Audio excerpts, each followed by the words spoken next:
June 7th, 1944. The fields near Sainte-Mère-Église still smelled of salt and smoke when Obergefreiter Klaus Miller of the German 709th Infantry Division raised his binoculars toward the inland road from Utah Beach.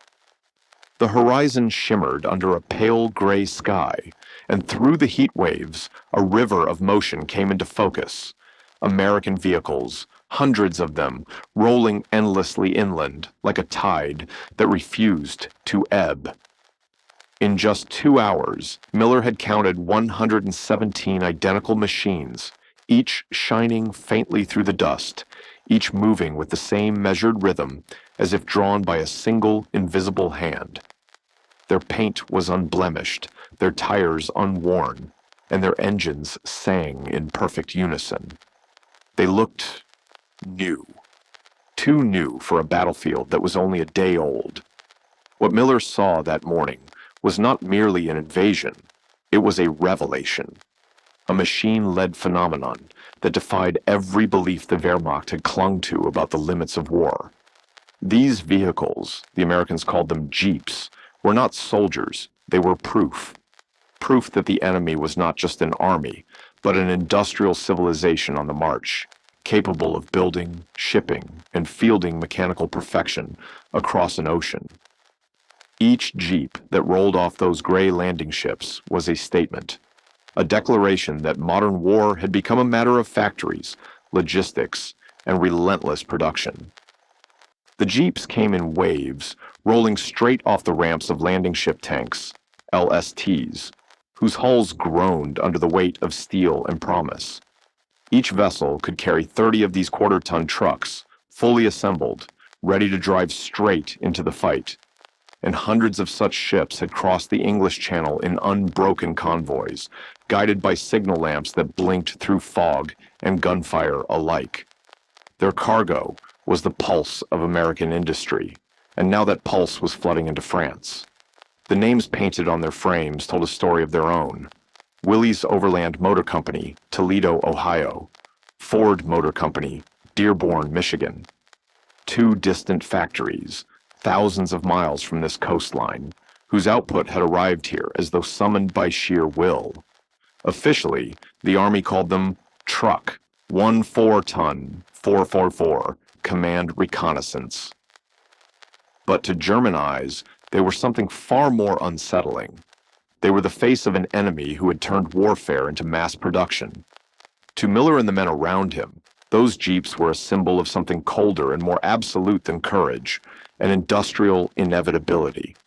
Hauptmann Werner Lindermann of the 919th Grenadier Regiment captured that sense of awe and dread in his after-action report dated June 9, 1944.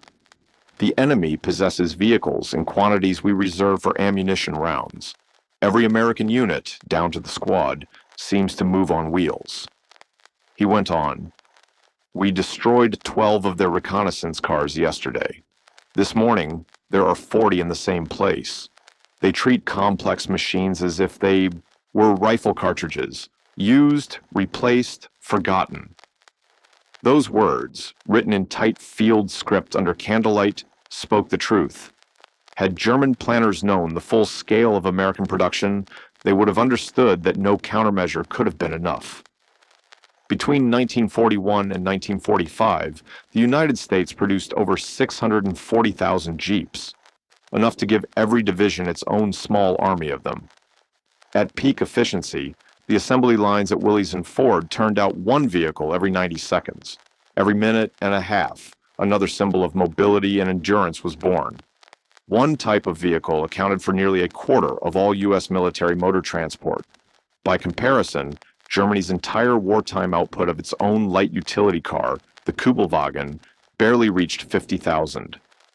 For a nation that prized precision craftsmanship, the idea of mass-producing rugged simplicity on such a scale was unthinkable. Yet, it was that very simplicity, standardization, interchangeability, that had given the Americans their hidden edge. Every Jeep, whether stamped at Willys or at Ford, was a perfect twin. A transmission from a wrecked GPW could slide seamlessly into a Willys MB, Wheels, engines, axles, spark plugs, fan belts, every piece matched, every bolt fit. And this harmony extended far beyond the factory floor. The same mathematical precision reached into the supply lines. Spare parts were pre-positioned not by guesswork, but by statistical prediction of failure rates. Logistics had become a science. For the first time in history, war was being fought not just with courage or steel, but with data. Feldwebel Heinrich Krüger of the 716th Static Infantry Division, observing from a hedgerow near Carentan, scribbled in his diary, "The Americans do not repair their vehicles. They simply replace what is broken. I saw an engine lifted from its frame and another dropped in its place, all within the span of an hour. It was like watching a factory at the edge of battle." His words carried disbelief, almost envy. To him, the sight of mechanics working casually amid the whistle of distant shells, one cigarette dangling from the lips, a wrench spinning in hand, was both surreal and terrifying. It was as if industry itself had come ashore, wearing olive drab. In the Wehrmacht, machines were treated as living things. Each one had a service record, a name, a history. A vehicle was assigned to a unit and followed through its lifespan, its serial number written and rewritten in ledgers. To lose one through neglect was an offense that could end a career. Mechanics were craftsmen, not operators. Repairs were acts of preservation, and if a part broke, it was repaired or remachined by hand. The German soldier was trained to conserve, the American soldier to replace. That difference of philosophy more than engineering became one of the quiet turning points of the war. The Americans had calculated, coldly but correctly, that a Jeep's combat life was about 90 days. It was cheaper, faster, and more reliable to build more Jeeps than to build elaborate systems to save the old ones. So they didn't bother. When a Jeep broke down beyond quick repair, it was stripped of what could be salvaged and left where it fell. Within hours, another would arrive, its engine humming, its tires still smelling of rubber and factory air. The line between factory and front no longer existed. The supply chain was the battlefield. Lieutenant Colonel Otto von Schroeder, Chief of Staff of the German 352nd Infantry Division, described his astonishment in a letter home. "The Americans fight a rich man's war. They expend vehicles the way we expend ammunition. Yesterday, a Jeep struck a mine. The men climbed out unhurt, and within minutes, another appeared from nowhere. They moved on as if nothing had happened. The destroyed Jeep was pushed aside and forgotten. In our army, such a loss would take weeks of paperwork." By June 10th, the scope of that industrial tide was undeniable. Over 12,000 American vehicles had landed on the beaches of Normandy, more than any single German division could have fielded in its entirety. And among them, the Jeep reigned supreme. A small, unarmored workhorse that carried generals, radio operators, ammunition, medics, and maps alike. Its versatility changed the rhythm of battle. Reconnaissance patrols darted through hedgerows at speeds no German horse-drawn column could match. Messages that once took hours to relay now arrived in minutes. Roads clogged with infantry now buzzed with movement. The battlefield itself seemed to accelerate, shifting faster than the Wehrmacht could react. What Miller had glimpsed through his binoculars that gray morning was more than machinery. It was a revelation of how wars were now won, not through sheer bravery or tactical brilliance, but through systems, through the endless hum of factories that never slept. For every tank destroyed, a shipyard launched a new vessel. For every Jeep abandoned in a ditch, 2 more rolled off an assembly line in Toledo. The strength of the Allied advance was not just in numbers, but in the rhythm behind them. A rhythm of pistons, conveyor belts, and unbroken supply chains. And as the dust settled over the hedgerows of Normandy, the truth became impossible to ignore. Germany was no longer fighting a nation. It was fighting an idea, industrialized warfare, perfected by the hands of thousands of men and women far from the front, each bolt and bearing a quiet contribution to victory. In the distance, the sound of engines rolled on without pause. An ocean away, another factory clock struck the next shift bell, and another jeep began to breathe. Artillery, forward observers, and jeeps could relocate in moments, melting away before counterfire ever found them. What had once been a predictable pattern of silence and reprisal became chaos. The Germans tried to answer with their own guns, but by the time a battery locked its sights, the American spotters were already gone, rolling over a ridge, cutting through a field, their engines humming like distant bees. The jeep made everything faster: communication, reconnaissance, resupply, and in doing so, it quietly stole from the Wehrmacht the one thing it had always relied on: time. With its light frame and sure-footed four-wheel drive, the Jeep ignored the boundaries written on maps. It crawled through mud, climbed embankments, and slipped through narrow Norman lanes that had trapped heavier vehicles for generations. The hedgerows of Normandy, those ancient earthen walls tangled with roots and stone, had been meant to slow the invader, to funnel vehicles into kill zones where German gunners waited. But the Jeeps didn't follow the script. They bounced across fields, nudged over ditches, and threaded through gaps no tank could pass. Each engine note that rose above the hum of the countryside was another reminder that the Americans had rewritten the rules of terrain. They built their own network of paths, invisible on maps, but very real under rubber tires. German defenses, designed to channel movement, suddenly found themselves outflanked by an enemy who no longer needed roads. Oberst Hans von Luck, commanding a battle group of the 21st Panzer Division, would later admit, "The Jeep gave every American unit the mobility we achieved only with our elite mechanized forces." It was an acknowledgement not just of a vehicle, but of a philosophy. The Americans had democratized movement. What the Wehrmacht reserved for its armored elite, the U.S. Army gave to every soldier. A single Jeep could become almost anything: a gun platform, an ambulance, a rolling radio station.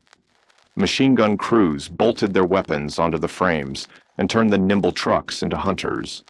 Mortar teams used them to carry their base plates and tubes, then fired and vanished before the echo faded. Even behind supposed front lines, the little vehicles appeared like ghosts, bringing ammunition, supplies, or orders.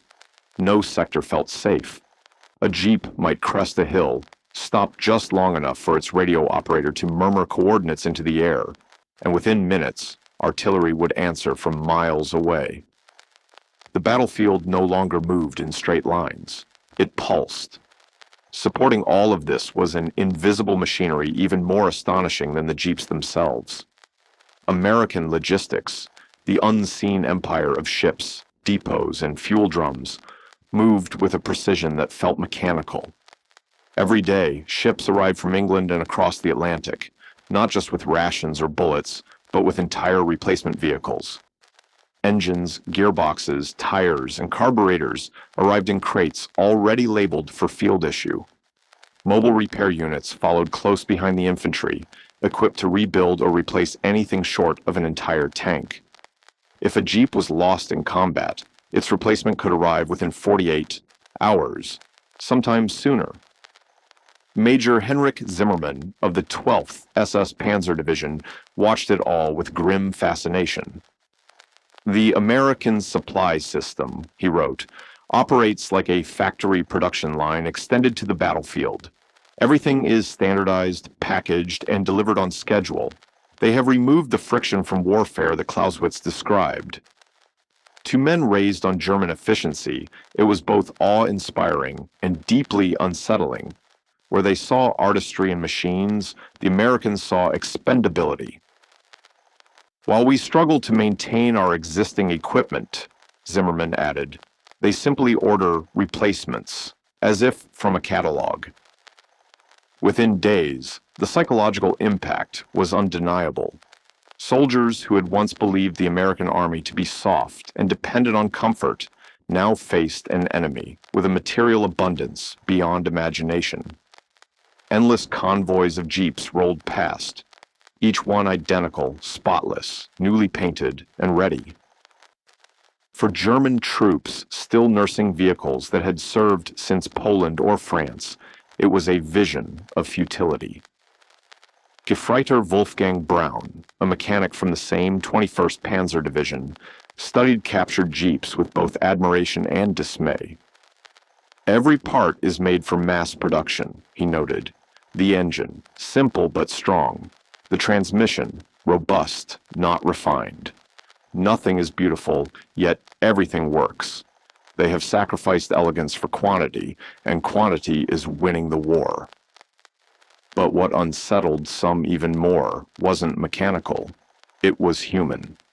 In American motor pools, the Germans saw something they could not reconcile with their beliefs. African American soldiers, side by side with white comrades, driving, repairing, and commanding vehicles with the same calm professionalism.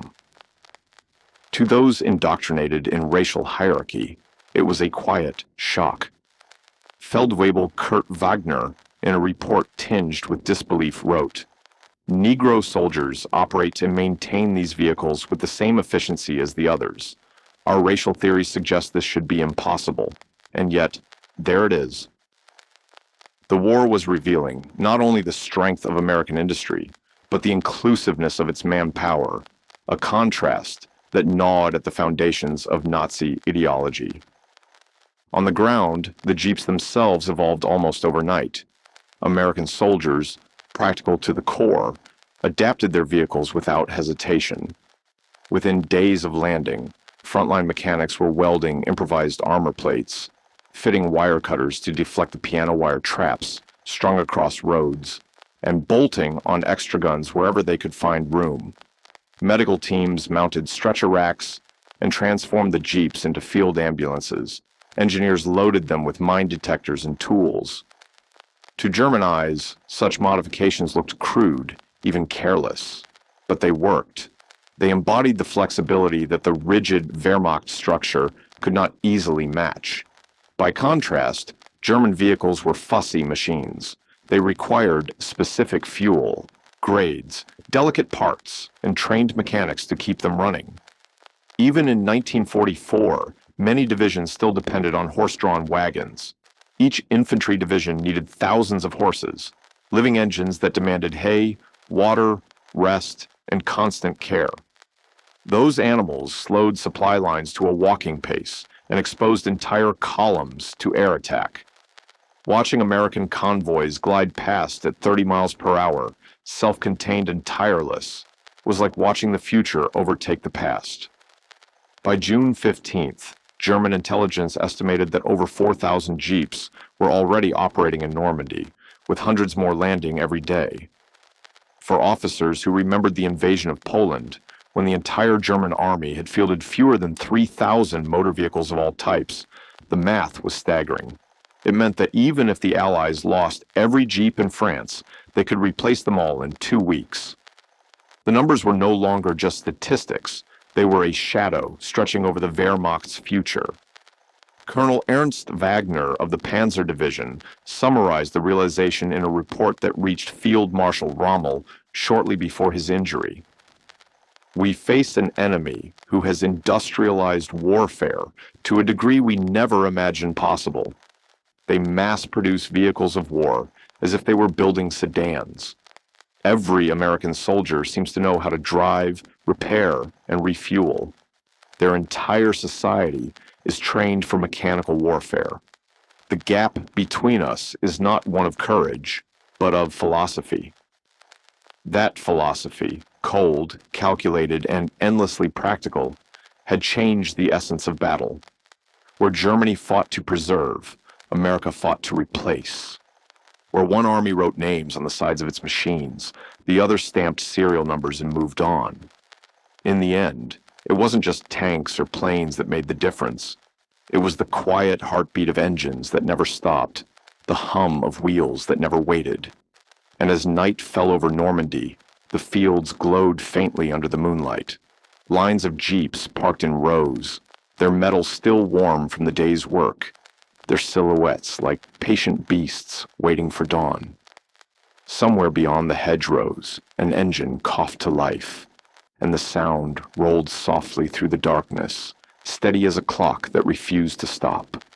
German vehicles like the Kübelwagen were feats of precision, crafted like timepieces, engineered for longevity, and assembled with the patience of artisans who still believed that perfection could win a war. But precision takes time, and time was the one thing Germany no longer had. Even at the height of its output, the Reich could produce only a few dozen such machines each day. Across the ocean, American factories were stamping out jeeps by the hundreds, simple, unpolished by German standards, but relentless in their quantity. Where German industry worshipped the flawless piece, American industry embraced adequacy multiplied 1,000-fold. Perfection was replaced by abundance, and abundance proved stronger. General Major Fritz Bielohn, a seasoned panzer commander, saw it clearly long before Berlin did. "We are fighting the last war," he said, "while the Americans are fighting the next one. We perfect each vehicle, while they perfect the system that produces vehicles. We train craftsmen and specialists, while they train soldiers who can repair anything." His words carried the quiet weight of realization, a craftsman watching his tools become obsolete. "We are artisans," he added, "fighting an assembly line, and the assembly line is winning." And it was. American redundancy, an army built around repetition, replacement, and interchangeability, drove German planners to despair. Blow up a bridge, and within hours, American engineers appeared with portable spans folded neatly in jeeps. Ambush a patrol, and its twin would reappear by sunset, driving the same model vehicle, carrying the same equipment, moving with the same confidence. Mines laid along roads only pushed the Americans into the fields, where their four-wheel drive machines turned mud and meadow alike into highways. Each German success dissolved within hours, erased by an enemy whose supply chain seemed endless. The Jeep became more than a vehicle. It became an emblem of American abundance, a symbol that rattled German morale as much as their defenses. Soldiers along the front began to notice its ubiquity. They saw jeeps delivering mail where couriers once walked, transporting journalists through areas where only infantry dared tread, carrying chaplains forward to tend the wounded, even hauling generals' personal luggage without ceremony. To German eyes, these acts looked almost frivolous, machines of war used for comfort rather than necessity. But that too was a lesson. Lieutenant Friedrich Hoffmann captured the feeling in a letter to his family. The Americans use their vehicles as we use bicycles, for everything, without thought or care. I saw one jeep driven miles through rain and mud just to bring hot food to a single outpost. 3 men at a table eating from steaming tins. The trip burned fuel, wore tires, strained an engine, all for comfort. In our army, those men would have walked, and they would have eaten cold. He paused, reflecting. "Such waste should be weakness," he wrote, "but when you can waste without consequence, it becomes a form of strength." That quiet realization cut deeper than the roar of guns. The technological gap wasn't just in design, it was philosophical. American Jeeps came with standardized toolkits, waterproof manuals printed in simple language, and sealed boxes of spare parts pre-calculated by statistical need. Nothing was left to chance. German vehicles, by contrast, relied on skilled mechanics and their intuition. Manuals were scarce, tools often missing, and replacement parts entangled in requisition systems that took weeks to resolve. As June turned to July, the difference became impossible to ignore. The Wehrmacht's vaunted efficiency was trapped in slow-moving logistics, while American mobility spread like wildfire across Normandy's hedgerows. Static defenses meant nothing when jeep-mounted reconnaissance units could appear behind them by noon. Artillery batteries were overrun by motorized infantry that advanced faster than orders could travel. Supply routes, once thought secure, were cut by small, swift patrols that vanished before reinforcements could arrive. The battlefield itself seemed to liquefy. Lines no longer held. They rippled. Major Wilhelm von Tobin watched the American breakout preparations in late July with a mixture of admiration and dread. "They have achieved what we once thought impossible," he wrote, "the complete motorization of an army. Every soldier can be moved by vehicle. Every gun can be towed at highway speed. Every ration, every bullet, every letter can be delivered directly to the front." He concluded with a single line that spoke volumes. "We are fighting a 19th century war against a 20th century enemy." Berlin's attempts to counter this wave of motorization fell flat. Orders to destroy vehicle concentrations were meaningless when vehicles were everywhere. Attempts to starve the Americans of fuel were equally futile. Their supply network delivered gasoline in quantities Germany hadn't seen since the early days of Blitzkrieg. By the time Operation Cobra began, Allied forces in Normandy fielded over 15,000 vehicles, jeeps being the most numerous of all. Interrogations of prisoners and aerial reconnaissance painted a grim picture. German analysts estimated that the Americans could lose half their vehicles and still remain more mobile than any panzer division at full strength. Berlin dismissed those figures as defeatist exaggerations. In truth, they were optimistic. The American advantage wasn't just mechanical, it was structural, industrial, cultural. It was a reflection of a society that had made mobility itself a right rather than a privilege. And yet, the lesson would outlive the war. German officers who survived carried those realizations into the factories and design rooms of post-war Germany. They had seen the future up close. The American model of standardization, modularity, and mass production would shape the reconstruction that followed.